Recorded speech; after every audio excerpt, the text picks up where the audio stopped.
देखो C plus plus की अगर हम बात करें तो सबसे पहला क्वेश्चन हमारा यही बनेगा कि सी प्लस प्लस है क्या, सी प्लस प्लस क्यों हम लोग को पढ़ना चाहिए, और सी प्लस प्लस में क्या कुछ टॉपिक हमें कवर करना चाहिए। मतलब हर टॉपिक पे हम लोग अगर बात करें तो जेन्युइनली हम लोग 3 क्वेश्चन तो करेंगे ही। क्या है, क्यों है और कितना है। हर टॉपिक पे ये 3 बेसिक हमारा कंसर्न या 3 बेसिक क्वेश्चन हमारा बनता है। क्या है, क्यों है और कैसे या कितना है। अब एक चीज बताओ हमें, आप लोग सी लैंग्वेज तो थोड़ा बहुत पढ़ के आए हो ना, तो कोई डाउट तो होगा नहीं। कम से कम इतना डाउट बिल्कुल नहीं रहना चाहिए आपको कि प्रोग्राम क्या होता है, इसमें तो डाउट नहीं ना है।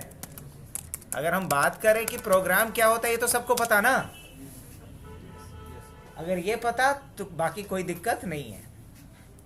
फिर इसके अलावा आपको ये पता होगा कि कंपाइलर क्या होता है, पता कि नहीं पता। अगर ये पता तो दिक्कत फिर कम होने वाला है। तो सबसे पहला प्रोग्राम की बात करें तो एक लाइन में गप मत करो। हाँ, जो गप करना है मेरे से पूछिए। सेट ऑफ क्या बोलेंगे, इंस्ट्रक्शंस written in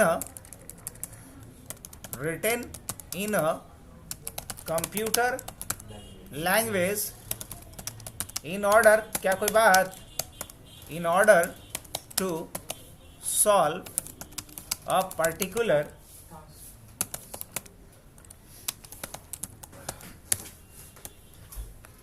वैसे आदेशों के समूह को, उसका कंप्लीट नहीं हुआ उनको समझ ही नहीं आ रहा, ये टेंशन में आ तो छोड़ दो, कितने देर पर आया, कुछ दे दो तब तक प्रोग्राम करें, बैठो।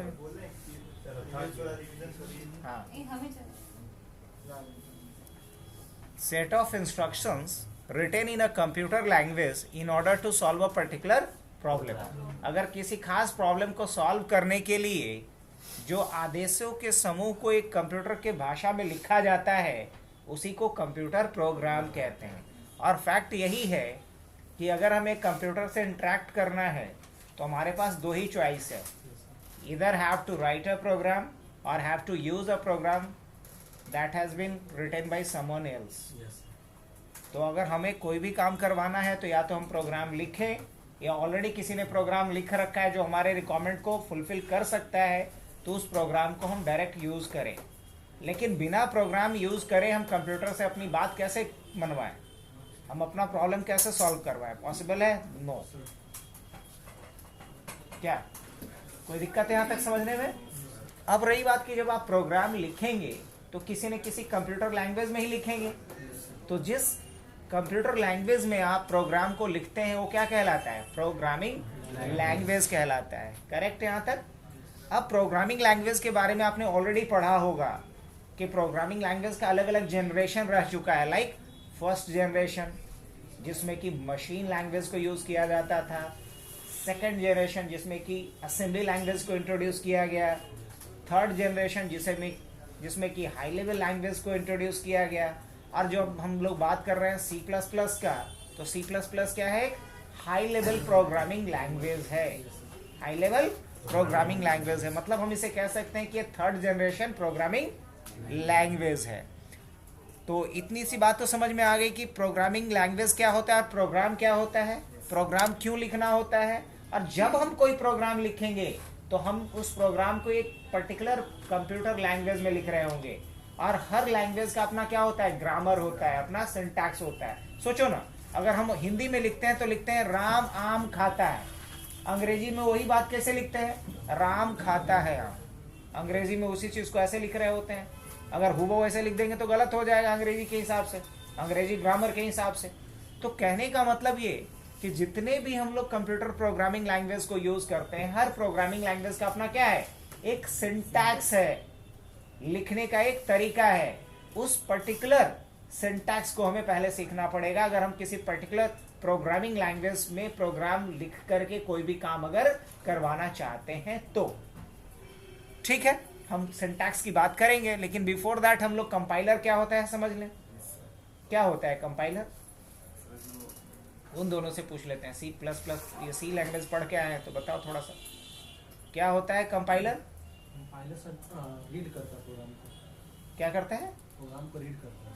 अच्छा, कंपाइलर एक लैंग्वेज ट्रांसलेटर है। कंपाइलर क्या है? एक लैंग्वेज ट्रांसलेटर है जो हाई लेवल लैंग्वेज में लिखे गए सोर्स कोड को ट्रांसलेट करता है मशीन कोड में एक ही बार में इंटायर सोर्स कोड को। अगर मान लो कि हमने 10 लाइन का एक कोड लिखा है, तो जब कंपाइलर को वो कोड हम देंगे तो कंपाइलर क्या करेगा? उस 10 लाइन को ट्रांसलेट करके एक इंटरमीडिएट कोड बना करके देगा, है ना, जिसे कि लिंकर के पास भेजा जाएगा और वो उसको लिंक करके मशीन कोड में ट्रांसलेट करके देगा। तो कहने का मतलब ये है कि कंपाइलर एक्चुअली क्या कर रहा है? कंपाइलर एक ऐसा लैंग्वेज ट्रांसलेटर है जो एंटायर सोर्स कोड को एट वंस ट्रांसलेट करता है। लेकिन हम लोग आगे जब पढ़ेंगे कुछ प्रोग्रामिंग लैंग्वेज जैसे जावा या पाइथन, तो वहाँ हम लोग इंटरप्रेटर जैसा नाम सुनेंगे एज अ लैंग्वेज ट्रांसलेटर। तो इंटरप्रेटर और कंपाइलर में फ़र्क एक बहुत बड़ा ये होता है, दोनों का ट्रांसलेट करने का जो तरीका है वो अलग अलग है। कंपाइलर जहाँ इंटायर सोर्स कोड को एट वंस ट्रांसलेट करता है, interpreter line by line translate करता है। Interpreter line by line translate करता है। तो दोनों में अंतर है? हाँ, दोनों में अंतर है। किस किस में? कंपाइलर और इंटरप्रेटर में। अब हम लोग C++ के ऊपर आ जाते हैं डायरेक्ट। तो अगर मैं बात करूं आपसे कि C++ क्या है, तो आप एक लाइन में क्या बोल सकते हैं इसको? It is super set of C programming language. ये क्या है? सुपर सेट क्या होता है? सबसेट, सुपर सेट, ये तो आप सुने होंगे पहले। मतलब C का अपर लिमिट जो है, अपर वर्जन है ना। तो इसलिए मैंने क्या लिखा? It is super set of C language and therefore it is also called as C with class. C with, शुरू में इसे एक और नाम से जाना जाता था, C विथ क्लास। ऐसे भी समझो ना, C क्या है? प्रोग्रामिंग लैंग्वेज है। अब प्लस उसी प्रोग्रामिंग लैंग्वेज में यूज होने वाला क्या था? एक इंक्रीमेंटल ऑपरेटर था। क्या था? इंक्रीमेंट ऑपरेटर था। C++ में यूज होता था, हम लोग यूज करते थे। एग्जैक्टली। तो प्लस का मतलब क्या होता है? Increase by 1, increase by 1। तो C में कुछ फीचर्स को ऐड किया गया और मेन फीचर्स ऐड किया गया उप्स के कॉन्सेप्ट को। मेन कॉन्सेप्ट क्या लाया गया C में? उप्स के कॉन्सेप्ट को लाया गया और उसी का नाम इनिशियली क्या रखा गया? C with class. तो हमने वही बात लिखा कि ये क्या है? सुपर सेट है C प्रोग्रामिंग लैंग्वेज का, इसलिए इसको इनिशियली क्या बोला गया? देयरफॉर इनिशियली मतलब शुरुआत में, इनिशियली मतलब शुरुआत में, स्टार्टिंग के टाइम पे, initially it is called, it was called as C with class. इसलिए इसे शुरुआत में क्या बोला गया? C विथ क्लास बोला गया। अब क्लास क्या होता है? हमारे इन सारे टर्म्स पे बस ये समझ लो कि C++ है क्या? तो C++ प्रोग्रामिंग लैंग्वेज का सुपर सेट है और इसको इनिशियली क्या बोला जाता था? C विथ क्लास बोला जाता था। हाँ ना?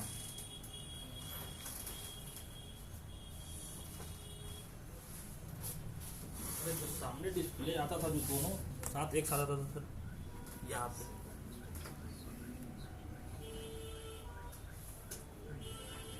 तो दूसरा मशीन में कहाँ है तुम्हारा? है बनाया है सर, यहाँ देखिए, यहाँ दिख रहा है, यही तो आपका वाला है।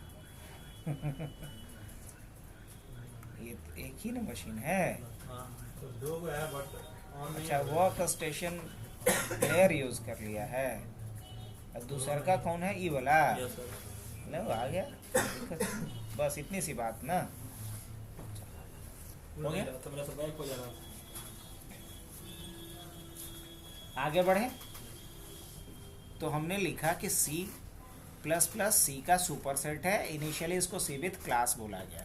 चलो थोड़ा हिस्टोरिकल बात कर लें। इट वाज इंट्रोड्यूस्ड बाय, क्या नाम था? बयान। नाम इनका क्या था? BJRNE। अब इनका प्रोनाउंसिएशन थोड़ा खतरनाक है, BJRNE, बयान अस्ट्रो, बयान अस्ट्रोस्ट्रप, या कहीं इनको जान अस्ट्रोस्ट्रप भी प्रोनाउंस किया जाता है। ये नीदरलैंड के एक साइंटिस्ट थे जिनका नाम क्या था? बयान अस्ट्रोस्ट्रप। लेकिन ये बेल लेबोरेटरीज में किनके साथ काम किया करते थे? रिची महोदय के साथ। और रिची महोदय को किस बात के लिए जाना जाता है? सी लैंग्वेज के फाउंडर के रूप में जाना जाता है, डेनिस रिची। तो बयान अस्ट्रोस्ट्रप ने इसे फाइंड किया इन 1983। इन 1983 तो हमने क्या लिखा कि बयान अस्ट्रोस्ट्रप के द्वारा 1983 में सी लैंग्वेज में कुछ फीचर्स को ऐड करके एक नया प्रोग्रामिंग लैंग्वेज को इंट्रोड्यूस किया गया जिसका नाम रखा गया C++। जिसका नाम रखा गया C++। तो C क्या, C++ क्या है, समझ में आ गया? काफी है इतना। C++ का एक सुपर सेट प्रोग्रामिंग लैंग्वेज है जिसे कि बयान अस्ट्रोस्ट्रप ने 1983 में सी लैंग्वेज में कुछ फीचर्स को ऐड करके एक नए प्रोग्रामिंग लैंग्वेज के रूप में इंट्रोड्यूस किया। याद रहेगा ये बात? अब सवाल ये आ रहा है कि सी लैंग्वेज क्या है, इसका जवाब तो हो गया मेरे पास, मैं इसको हटा देता हूं। अब वाई का जवाब ढूंढ लूं। क्यों? सी में क्या कमी था ताकि C++ लाया गया? क्यों का जवाब नहीं होगा ना। तो सी में बहुत सारी कमियां थी जो C++ में ओवरकम किया गया, दूर किया गया। अब जैसे सी में हमेशा अगर हम बात करें तो सिर्फ 2 ही प्रोग्रामिंग स्टाइल था, ओनली 2 प्रोग्रामिंग स्टाइल इन सी। कौन कौन सा 2 प्रोग्रामिंग स्टाइल था? एक प्रोग्रामिंग स्टाइल था आपका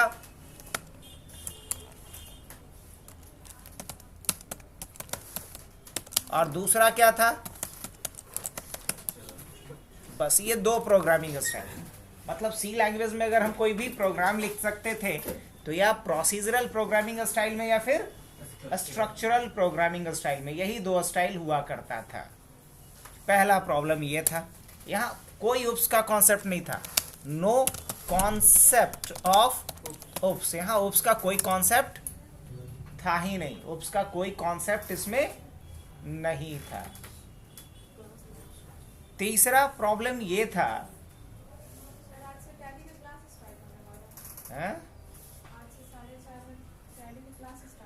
ना कहाँ से इन लोग को डेटा मिल जाता है? No concept of OOPs, OOPs का कोई कॉन्सेप्ट इसमें नहीं था। No concept of exception handling. अब ये क्या होता है? एक्सेप्शन हैंडलिंग क्या? No concept of exception handling. इसमें एक्सेप्शन हैंडलिंग का कोई कॉन्सेप्ट नहीं था। इसका क्या मतलब है? एक्सेप्शन होता क्या है? एक्सेप्शन बोलते हैं रन टाइम एरर को। एक्सेप्शन किसे बोलते हैं? रन टाइम एरर को। अब रन टाइम एरर क्या होता है? यूजर के द्वारा गलत इनपुट देने के कारण जो एरर आता है उसी को कहते हैं एक्सेप्शन। यूजर के द्वारा गलत इनपुट देने के कारण जो एरर आता है उसे कहते हैं एक्सेप्शन। और यूजर तो गलत कभी भी कर सकता है, शायद जाने में या जानबूझ करके। मान लो यूजर एक एटीएम का सॉफ्टवेयर यूज कर रहा है, यूजर एक एटीएम का सॉफ्टवेयर यूज कर रहा है, उसको पता है कि उसके अकाउंट में 2000 रुपया, तब भी विड्रॉल अमाउंट 20,000 रुपया डाल रहा है। देखने के लिए कि सॉफ्टवेयर में क्या होता है, या तो 20,000 निकल गया तो बल्ले बल्ले, और नहीं भी निकला तो कोई नुकसान नहीं है। तो यूजर जानबूझ के गलती किया, तो यहाँ क्या हो सकता है? या तो 20,000 निकल जाएगा, या फिर 2,000 निकलेगा जितना बैलेंस है, या 1 रुपया नहीं निकलेगा क्योंकि गलत इनपुट कर दिया है ना। तो यूजर के द्वारा गलत इनपुट देने के कारण जो एरर आता है उसी को क्या कहते हैं? एक्सेप्शन। अब ये बताओ कि अगर कोई भी आप सॉफ्टवेयर बनाए हो तो क्या ये कंट्रोल कर सकते हो कि यूजर गलती ना करे? नहीं, यूजर को गलती करने से हम रोक नहीं सकते, लेकिन यूजर ने अगर कुछ गलती किया तो उसे हम सुधार सकते हैं, उसको मैनेज कर सकते हैं। नहीं? तो अब बताओ कि एक्सेप्शन को आने से रोका जा सकता है? बोलेंगे नहीं। एक्सेप्शन को हैंडल करना पड़ेगा? बोलेंगे हाँ। अगर एक्सेप्शन को हैंडल नहीं करेंगे तो क्या होगा? एक्सेप्शन को हैंडल नहीं करेंगे तो बहुत सारे प्रॉब्लम्स आएंगे। पहला प्रॉब्लम ये आएगा कि जैसे ही एक्सेप्शन अकर्ड होगा, प्रोग्राम हमारा सडनली क्या होगा? बंद हो जाएगा।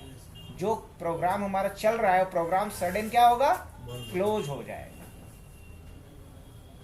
अब सोचो कि अगर आप एटीएम सेंटर पे गए, आप पैसा निकालने गए, मान लो आप इनोसेंट हो, आपको नहीं पता कि आपके अकाउंट में 20,000 था, किसी ने पहले पैसा निकाल लिया, आप बचा है 1,000। आप विड्रॉल अमाउंट आप 20,000 डाल रहे हो। 20,000 अगर डाल रहे हो तो क्या 20,000 विड्रॉ होगा? एक काम करो, कल ले लेना, कल आओ 4 बजे। तो विड्रॉल अमाउंट जैसे ही आपने डाला, आपको नहीं पता था एक्चुअल में, तो उस केस में क्या होगा? उस केस में एरर आएगा। अब सोचो कि अगर वो एप्लीकेशन बंद हो जाए तो क्या होगा? एप्लीकेशन बंद हो जाएगा तो परेशानी ये होगी कि बाकी के जो फीचर्स है वो भी नहीं आप अवेल कर पाओगे। मान लो हमने विड्रॉल अमाउंट डाला, पैसे नहीं निकले, तो कम से कम बैलेंस तो चेक कर लेना कि कितना बचा है। मान लो पिन तो रिसेट कर लें, तो बाकी का जो फंक्शनलिटीज है उस एटीएम मशीन का वो तो यूज हो जाना चाहिए था। ठीक है, पैसा नहीं निकला, हटाओ, गोली मार। तो क्या करेंगे? लेकिन जैसे ही एक्सेप्शन आया, एप्लीकेशन क्या हो गया? बंद हो गया। एप्लीकेशन क्या हो गया? बंद हो गया। तो इसका कुछ तो उपाय होना चाहिए। हाँ, उसका उपाय ये होना चाहिए कि जिस फीचर्स में एक्सेप्शन आया वो काम नहीं होगा, ऑलराइट चलेगा, लेकिन बाकी का सारा काम होना चाहिए। लेकिन ये तभी होगा जब एक्सेप्शन को आप क्या कीजिएगा? हैंडल कीजिएगा। जब एक्सेप्शन को हैंडल नहीं कीजिएगा, सडन आपका प्रोग्राम क्या होगा? बंद हो जाएगा, क्रैश कर जाएगा। अब सडन बंद हो जाएगा तो और क्या दिक्कतें आएंगी? सोच के देखो। जो भी रिसोर्स को उस प्रोग्राम ने होल्ड करके रखा है, मान लो कोई प्रिंटर है, कोई नेटवर्क का सर्वर है, कोई डेटाबेस है, अगर इनमें से किसी भी रिसोर्स को अगर होल्ड करके रखा है कौन? प्रोग्राम ने, तो वो रिसोर्स रिलीज नहीं होगा, है ना? वो रिसोर्स तरीके से होना क्या चाहिए था कि प्रोग्राम बंद होने से पहले उन सारे रिसोर्स को क्या कर दे? रिलीज कर दे। जिन रिसोर्सेज को उस प्रोग्राम ने क्या करके रखा है? होल्ड करके रखा है। अब मान लो कि हम अपनी गाड़ी की चाबी दे आशुतोष को, और आशुतोष जाने से पहले अगर रिलीज नहीं किया तो दिक्कत नहीं होगी मुझे? हाँ, फिर कल तक का इसका इंतजार करना पड़ेगा। तो जाने से पहले क्या होना चाहिए? रिसोर्स को रिलीज कर दे। तो एक्सेप्शन अगर कोई पूछे कि एक्सेप्शन क्या होता है, तो क्या जवाब दोगे? एक्सेप्शन एक रन टाइम एरर है। जो क्यों अकर्ड होता है? तो अकर्ड होने का 2 वजह है। Invalid input by the user at the run time. Run time user के द्वारा गलत इनपुट देने के कारण एक्सेप्शन आता है। दूसरा रीजन क्या है? Lack of resources. अगर किसी रिसोर्स को हम ट्राई कर रहे हैं एक्सेस करने का और रिसोर्स अवेलेबल नहीं है तो क्या आएगा? एक्सेप्शन। मान लो हम यहां से प्रिंट कमांड दे रहे हैं, प्रिंटर नहीं है, तो क्या है? एक्सेप्शन आएगा कि नहीं आएगा? मान लो हम सर्वर पे लॉगिन करने जा रहे हैं, सर्वर भी डाउन है, तो क्या आएगा? एक्सेप्शन आएगा। तो लैक ऑफ रिसोर्सेज कहने का मतलब जिस रिसोर्स को हम ट्राई कर रहे हैं अपने प्रोग्राम में यूज करने का और वो रिसोर्स अवेलेबल ही नहीं है, तो भी क्या आएगा? एक्सेप्शन आएगा। तो एक्सेप्शन किन सिचुएशंस में आ सकते हैं? जब इनवैलिड यूजर के द्वारा इनपुट किया जाए या फिर उस रिसोर्स को ट्राई किया जाए एक्सेस करने का जो रिसोर्स अवेलेबल ही ना हो। इन 2 सिचुएशंस में एक्सेप्शन आएगा ही आएगा। अब रही बात की एक्सेप्शन आएगा तो क्या होगा? 2 प्रॉब्लम आएगा। पहला, तुरंत प्रोग्राम बंद होगा जिससे कि प्रोग्राम के बाकी फीचर्स भी हम यूज नहीं कर पाएंगे। और दूसरा, जो रिसोर्स उसने होल्ड करके रखा है वो रिसोर्स भी रिलीज नहीं होगा प्रॉपर। तो एक्सेप्शन को हमें यहां पे क्या करना होगा? हैंडल करना पड़ेगा। और एक्सेप्शन को हैंडल इसीलिए करते हैं ताकि जिस फंक्शनलिटीज में एक्सेप्शन आया उसके बाकी के हम फंक्शनलिटीज को यूज कर सकें, और जो रिसोर्स प्रोग्राम ने पहले से होल्ड करके रखा है उन सारे रिसोर्स को प्रोग्राम के एंड होने से पहले रिलीज करवा लें। इसलिए हमें एक्सेप्शन को हैंडल करना पड़ेगा being a programmer in our project. Clearly समझ में आ रहा है? अब ये जो कॉन्सेप्ट है ये C++ पे सिर्फ लागू नहीं होगा, आगे आप लोग जावा पढ़ेंगे, पाइथन पढ़ेंगे, हर जगह पे अप्लाई होगा। सेम कॉन्सेप्ट, बस लिखने का तरीका अलग होगा, सिंटैक्स अलग होगा। कॉन्सेप्ट यही रहेगा। तो एक्सेप्शन क्या होता है समझ में आया आप लोग को? क्या सी में था एक्सेप्शन हैंडलिंग? नो, नहीं था। अब सोच के देखो, बिना एक्सेप्शन हैंडलिंग का कोई भी प्रोग्राम रोबस्ट बन सकता है? नहीं, रोबस्ट नहीं बन सकता। रोबस्ट उसको कहते हैं जो हर तरह के इनपुट को हैंडल कर ले, गलत या सही, सबको। सही पे रिजल्ट दे, गलत पे उसको वार्न कर दे, चेतावनी दे कि ऐसा नहीं ऐसा कर। तो वो चीजें सी में नहीं थी। इफ एल्स जो होता है वो उतना सफिशिएंट नहीं है हैंडल करने में। रिटर्न वन जो होता है वो ट्रू के लिए होता है, जीरो फॉल्स के लिए होता है, वो अलग बात है। लेकिन एक्सेप्शन हैंडलिंग एक अलग कॉन्सेप्ट है एक्सेप्शन को मैनेज करने का, जो इफ एल्स के थ्रू हम मैनेज तो कर सकते हैं, लेकिन वो जबरदस्ती का, बहुत हेक्टिक है रियल टाइम और बड़े प्रोजेक्ट में। अच्छा एक बात बताओ, हमें क्या करना है? मान लो एक एप्पल को काटना है, उसके लिए मेरे पास नाइफ है, एक चाकू है, काफी है कि नहीं है? लेकिन एक जैकफ्रूट, एक कटहल को काटना है, एक चाकू है वही वाला जो एप्पल को काटने के लिए। कितना हेक्टिक होगा, हो सकता है? समझ में आ रही बात?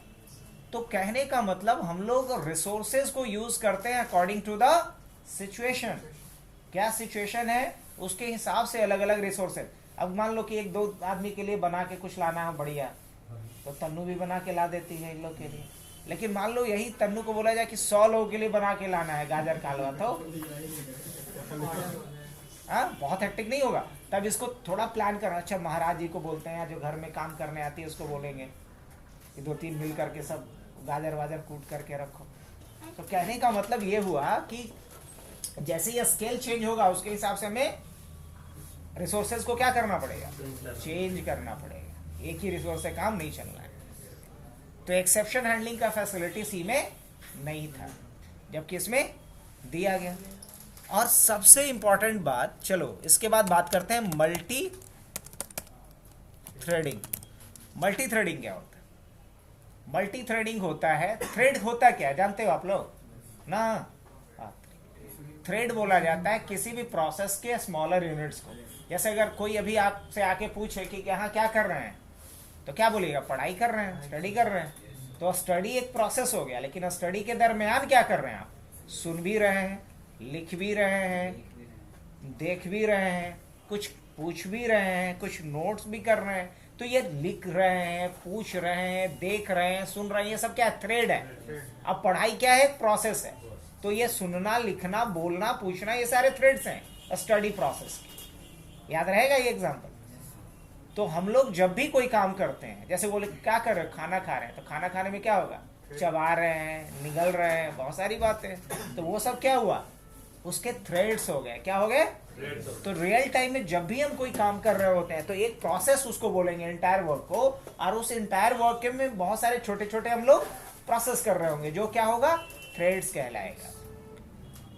तो कहने का मतलब ये हुआ कि हमें थ्रेड अगर समझना भी है तो आप ऐसे भी देख सकते हो। पहले कभी देखा है थ्रेड्स को? नहीं। चलो आओ यहाँ हम लोग प्रोसेस में आ जाएं, यहाँ हम लोग परफॉर्मेंस पे आ जाए, सीपीयू पे आ जाए। अब आकर के आप देख सकते हो यहाँ पे कितना प्रोसेस है, इसमें कितने थ्रेड्स हैं? देखा जा सकता है, नहीं देखा जा सकता? अब देखो, जैसे इसमें से हम किसी को क्लोज करेंगे कुछ कम जाएगा। पहले देख लो, 202 प्रोसेस है ना? देखना, मैं कुछ बंद करने जा रहा हूं। अब यहां दोबारा आओ। अब 202 से घटकर कितना हो गया? और जब ये घटा तो ये भी घटा, ये घट बढ़ रहा है। तो थ्रेड्स देख सकते हैं कि नहीं इस तरीके से? हाँ देख सकते हैं। तो हमें ये समझ में आ गया कि थ्रेड क्या होता है कि नहीं? तो अगर मान लो कि कोई भी आप गेम डेवलपमेंट का एग्जांपल ले लो या कोई भी वेबसाइट डेवलपमेंट का एग्जांपल ले लो, तो उसमें क्या होता है? एक साथ बहुत तरह के एक्टिविटीज करने होते हैं, छोटे छोटे। अब एक साथ अगर more than one kind of activities आप करना चाहते हो तो इसके लिए किसका इस्तेमाल करेंगे हम लोग? थ्रेडिंग का। किसका इस्तेमाल करेंगे? थ्रेडिंग का। अगर एक जैसे कोई गेम बनाए हैं, गेम में उछलना भी है, दौड़ना भी है, शूट भी करना है, तो एक साथ अगर मल्टीपल एक्टिविटी, या MS वर्ड का एग्जांपल लो ना, मैं टाइप कर रहा हूँ, स्पेलिंग भी चेक कर रहा है, ग्रामर भी चेक कर रहा है, ऑटो करेक्ट को भी चेक कर रहा है, अलाइनमेंट भी चेक कर रहा है, मतलब एक साथ मल्टीपल प्रोसेस हो रहे हैं, तो क्या बोलेंगे इसको? Multi threading. ये भी एग्जांपल किसका है? Multi threading. आप कोई ईमेल सिस्टम को ही यूज कर रहे होते हैं, ईमेल टाइप कर रहे होते हैं, उसी समय क्या होता है? स्पेलिंग भी चेक कर रहा होता है, ग्रामर भी चेक कर रहा होता है। तो ये सब एग्जांपल किसका हुआ? मल्टी थ्रेडिंग का। तो आज की डेट में कोई भी वेबसाइट, कोई भी सॉफ्टवेयर, कोई भी गेम जो हम लोग बनाते हैं उसमें क्या होना चाहिए? अब ये चीजें कहाँ लैग कर रहा था? अभी बस उसकी कमियां बता रहा हूं मैं। यहां कोई फ्रेंड फंक्शन का कॉन्सेप्ट नहीं होता था। No concept of friend function. यहां फ्रेंड फंक्शन का कोई कॉन्सेप्ट नहीं होता था। अभी फ्रेंड क्या होता है? तो फ्रेंड वो लोग होते हैं जो हमारे सुख के साथी होते हैं, लेकिन मेरे दुख से उनको कोई लेना देना नहीं होता है। वो हमारे रिसोर्सेज को हमारे परमिशन से यूज कर सकते हैं, जैसे अगर हमने हलवा लाया तो खा सकते हैं, लेकिन हाँ, लेकिन वो हमारे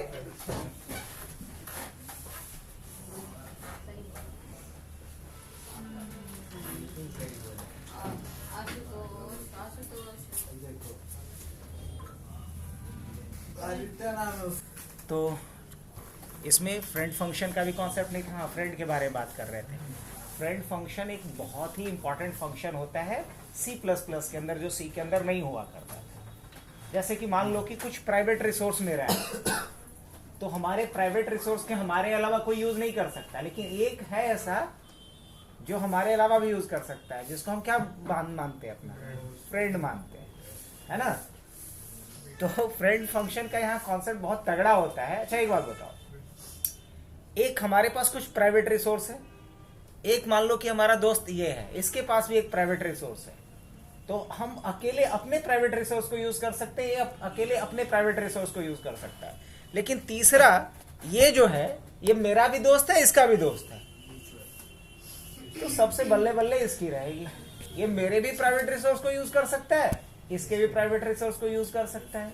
तो बहुत सारे प्रोजेक्ट्स ऐसा होता है जिसमें कि हम अलग अलग क्लास के प्राइवेट मेंबर्स को एक सिंगल फंक्शन के द्वारा एक्सेस करना चाहते हैं, यूज करना चाहते हैं। हो सकता है बात अभी पूरी नहीं समझ में आ रही होगी, लेकिन इसीलिए हम थोड़ा सिंपल रखना चाह रहे हैं, दोस्त यार के हिसाब से समझा रहे हैं कि मान लो कुछ प्राइवेट रिसोर्स मेरे पास है, कुछ प्राइवेट रिसोर्स इसके पास है। अब मैं अपने प्राइवेट रिसोर्स को हैंडल कर सकता हूं, ये अपने प्राइवेट रिसोर्स को हैंडल कर सकता है, लेकिन ये मेरा भी दोस्त है, इसका भी दोस्त है। अब इसके पास अथॉरिटी क्या है कि हमारे भी प्राइवेट रिसोर्स को मैनेज करके इसके प्राइवेट रिसोर्स को, दोनों को मिला के एक साथ ये अपना कोई भी काम कर सकता है। तो इसके पास तगड़ा हुआ ना। और इस पे हमारा वाला जो नियम है वो भी लागू नहीं होता है, इसका भी नियम बोलता है नियम लागू करने के लिए थोड़ी है, हम सिर्फ आपके रिसोर्स को यूज करने के लिए। हाँ, तो यहाँ फ्रेंड फंक्शन बहुत ही एक तगड़ा कॉन्सेप्ट होगा जो हम लोग कहाँ यूज करेंगे? C++ में। कहाँ नहीं था ये? C में ये नहीं था। आ जाओ। अब इसके अलावा नेक्स्ट जो कॉन्सेप्ट नहीं था, जो डाला गया, जो सबसे इंपॉर्टेंट है, वो है ओप्स। क्या है? ओप्स। ओप्स बोला जाता है ऑब्जेक्ट ओरिएंटेड प्रोग्रामिंग स्टाइल को। ओप्स किसे कहते हैं? ऑब्जेक्ट ओरिएंटेड प्रोग्रामिंग स्टाइल को। अब रही बात कि ओप्स क्या है, तो ओप्स एक प्रोग्रामिंग पैराडाइम है, प्रोग्रामिंग गाइडलाइन है, प्रोग्रामिंग स्टाइल है। जिस तरीके से प्रोसीजरल प्रोग्रामिंग स्टाइल था, स्ट्रक्चरल प्रोग्रामिंग स्टाइल था, उसी तरीके से ओप्स क्या है? प्रोग्रामिंग स्टाइल है, प्रोग्रामिंग गाइडलाइन है, प्रोग्रामिंग पैराडाइम है। और हमने लिखा भी है कि इनिशियली इसको क्या बोला जाता था? सी विथ क्लास। अब क्लास क्या होता है जरा समझ लेते हैं, तभी आगे बढ़ेंगे। आइए, तो क्लास को समझने से पहले और ओप्स को समझने से पहले हम लोग समझते हैं ऑब्जेक्ट को। किसे समझते हैं? अच्छा, ऑब्जेक्ट क्या होता है? अगर ये पूछा जाए कि ऑब्जेक्ट क्या होता है, क्या बताएंगे आप? ऑब्जेक्ट है क्या?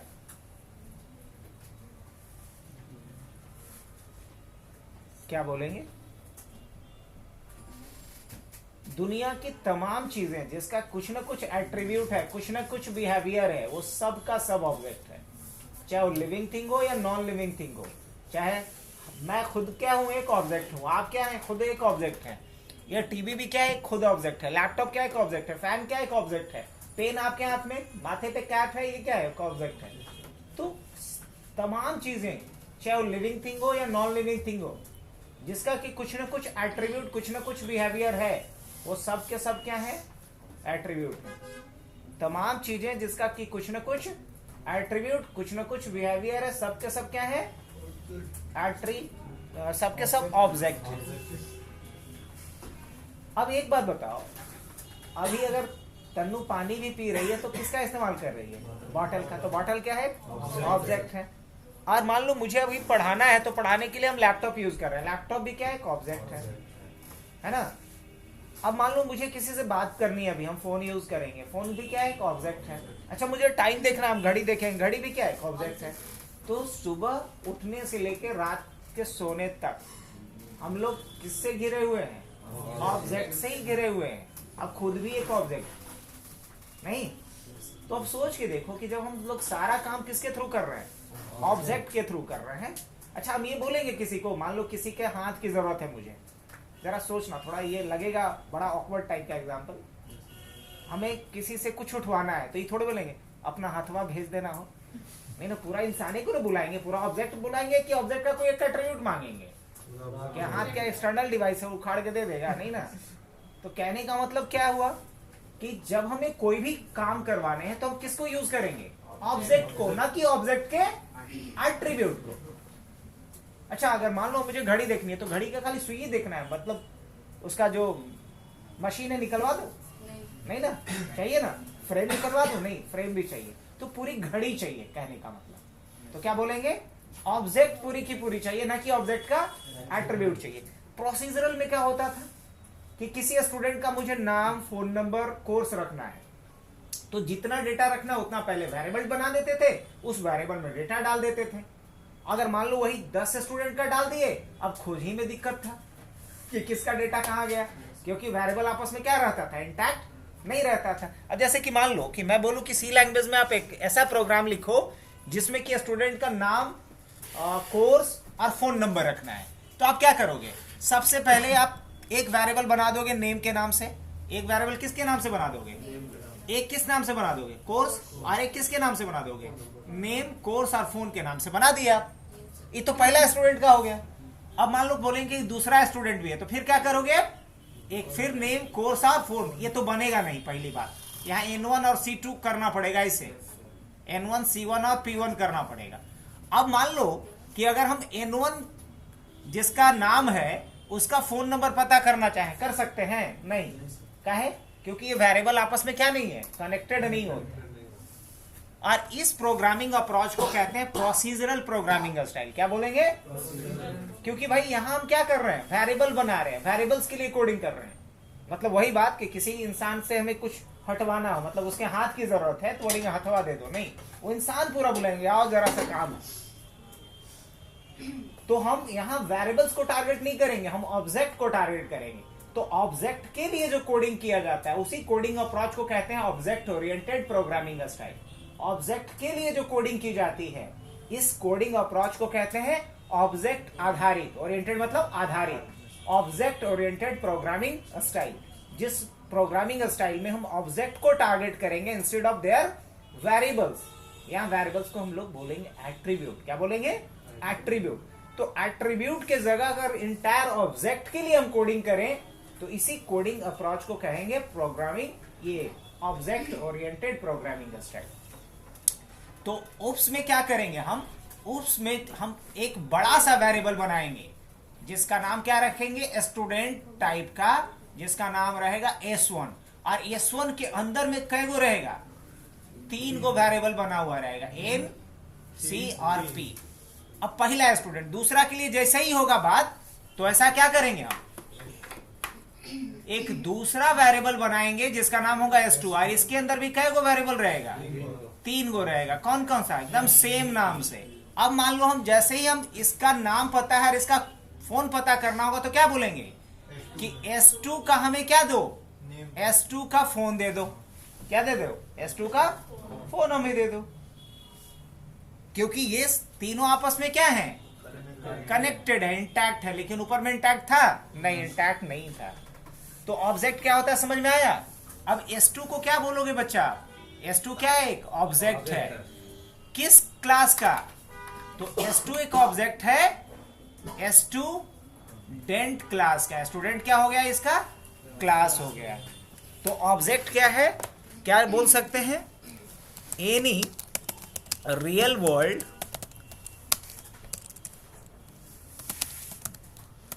entity having some attributes and object। दुनिया की तमाम चीजें जिसका कि कुछ न कुछ एट्रीब्यूट और बिहेवियर हो। अब जैसे एट्रीब्यूट क्या होगा, प्राइस इसका, वेट इसका, कलर इसका, बिहेवियर क्या है, लिख सकता है, मार सकता है, गंदा कर सकता है, ये इसका क्या हुआ, बिहेवियर हो गया। तो किसी भी रियल वर्ल्ड एंटिटी जिसका कि कुछ न कुछ एट्रीब्यूट है, बिहेवियर है, वो सब के सब क्या है, ऑब्जेक्ट हैं। अब अगर ऑब्जेक्ट है तो किसी न किसी क्लास का ही तो होगा, किसी न किसी क्लास का होगा। अब क्या बोलेंगे, ये मार्कर क्लास का एक ऑब्जेक्ट है कि नहीं। ये हमारे पास क्या है, एक लैपटॉप है, किसका है, एक कंप्यूटर क्लास का ऑब्जेक्ट हो सकता है। अगर मैं बोलूं आप लोग क्या है, एक ऑब्जेक्ट है, किस क्लास के, बीसीए का या स्टूडेंट का, कह सकते हैं नहीं कह सकते, हाँ स्टूडेंट का। तो क्लास क्या होता है, अगर ये पूछा जाए आपसे टेक्निकल भाषा में क्लास क्या होता है, तो क्या बोलेंगे, बोलिएगा ब्लूप्रिंट और definition of an object is called. किसी क्लास का जो ब्लूप्रिंट होता है, जो डेफिनेशन होता है, वो क्या कहलाएगा, क्लास कहलाएगा। अब ब्लूप्रिंट का मतलब क्या हुआ, अब मान लो आईफोन अपना आईफोन 17 लेकर के आने वाली है, मान लेते हैं। तो आईफोन 17 में क्या डिस्प्ले होगा, क्या बैटरी साइज होगा, क्या रैम का साइज होगा, क्या क्या उसमें नए फीचर्स डाले जाएंगे, ये सारा कुछ उसका एक क्या तैयार होगा, प्रोटोटाइप तैयार होगा। क्या तैयार होगा, एक प्रोटोटाइप तैयार होगा। तो आईफोन 17 का जो प्रोटोटाइप तैयार हुआ, उस प्रोटोटाइप को क्या बोलेंगे, क्लास। और उस प्रोटोटाइप को यूज करके आईफोन 17 का क्या बनेगा, n नंबर ऑफ कॉपीज बनेंगे।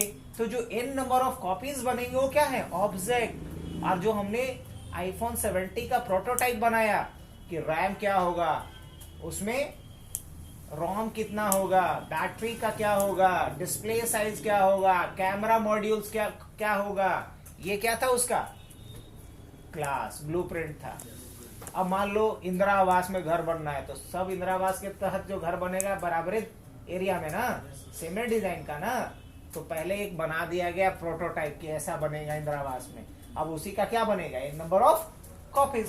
तो जो n नंबर ऑफ कॉपीज बनाओ क्या था, ऑब्जेक्ट। लेकिन जो प्रोटोटाइप बना कि घर कितने स्क्वायर फीट में होगा, कितने कमरे होंगे, क्या उनका डिजाइन होगा, वो क्या था उनका प्रोटोटाइप या class.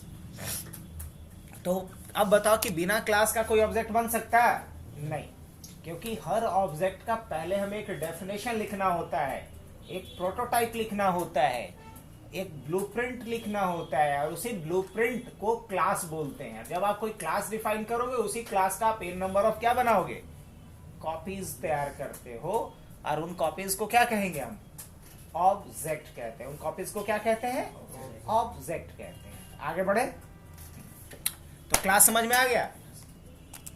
A class have attributes and, अब एट्रीब्यूट्स को यहां आप नॉर्मल भाषा में समझ लोगे वेरिएबल्स, एंड बिहेवियर्स, और बिहेवियर्स को यहां पे समझ लोगे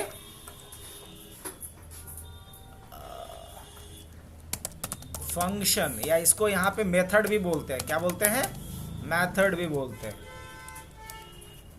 तो एक क्लास के अंदर क्या रहता है, एट्रीब्यूट्स रहता है एंड बिहेवियर रहता है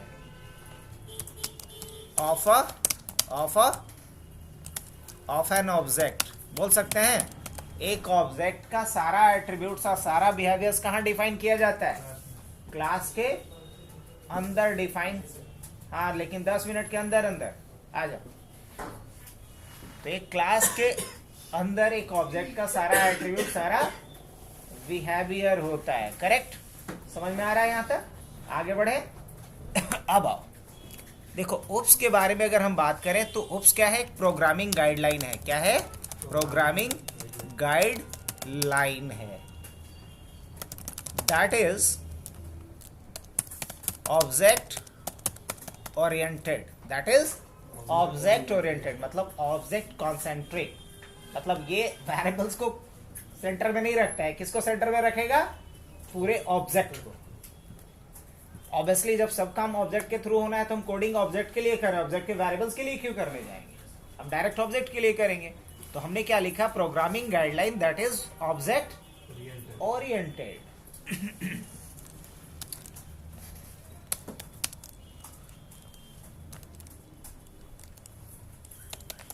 OOPS is very useful to create a large project in less time with less number of errors। अगर हम चाहते हैं कि एक बड़े प्रोजेक्ट को कम समय में कम से कम एरर के साथ बना लें तो इसके लिए हम लोग किसका यूज करेंगे? ओप्स का। ओप्स प्रोग्रामिंग स्टाइल का यूज करके हम एक बड़े प्रोजेक्ट्स को कम समय में कंप्लीट कर सकते हैं। अब एक बात बताओ कि अगर हम लोग किसी गाइडलाइन को फॉलो करें तो उस काम को ज्यादा आसानी से और कम समय में कम गलती के साथ नहीं कर सकते। मान लो ट्रैफिक में हम लोग चल रहे हैं, ट्रैफिक रूल्स को फॉलो करेंगे तो एक्सीडेंट के चांसेस कम नहीं रहेंगे। अगर मान लो कि हम लोग डेली लाइफ में कहीं ना कहीं आयुर्वेद के नियम को पालन करें तो बीमार क्या होंगे? कम पड़ेंगे। और अगर हम नियम के पालन नहीं करते हैं तो माइट भी चांसेस ज्यादा है कि बीमार पड़े। तो वही बात यहाँ पे कहा गया है कि एक बड़ा प्रोजेक्ट अगर आप करना चाह रहे हो वो भी कम समय में कम से कम एरर के साथ, तो इसके लिए हमें जो प्रोग्रामिंग स्टाइल को फॉलो करना चाहिए वो क्या है? ओप्स। और बड़ा से बड़ा जो भी आप सॉफ्टवेयर आज के डेट में यूज करते हो वो सब किस कॉन्सेप्ट को यूज करके डेवलप किया गया है? ओप्स के कॉन्सेप्ट को। जिस काम को हम दिखाएंगे जब कोडिंग शुरू करेंगे तो जिस काम को प्रोसीजरल स्टाइल में हम 100 लाइन में करते थे उसमें हम उसको 5 लाइन में सब कर सकते।